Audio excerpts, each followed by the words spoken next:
Geneva, Switzerland, Union Human Rights Council has appealed to increase humanitarian support to 3.5 million people, including, from 2021 alone, who were displaced due to the conflict in Afghanistan, the United Nations body said in a statement. Spokesperson of UNHRC Babar Bolak said on Friday that around 23 million people, or 55% of the population, are facing extreme levels of hunger, nearly 9 million of whom are at risk of famine. UNHRC has assisted some displaced people across the country in 2021, the majority since mid-August. Every week, the agency is helping nearly people, according to the statement.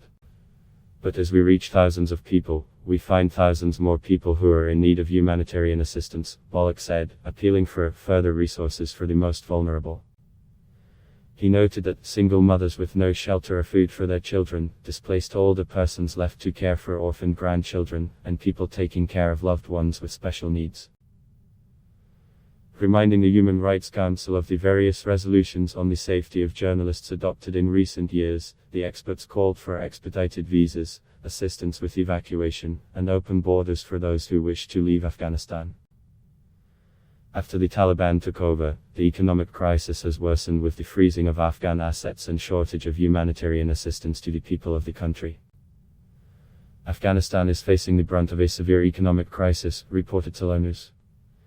The Islamic Emirate doesn't have good relations with the Union, and therefore the Union is concerned about the aid and stresses it should be directly handed over to the vulnerable people, a university instructor said.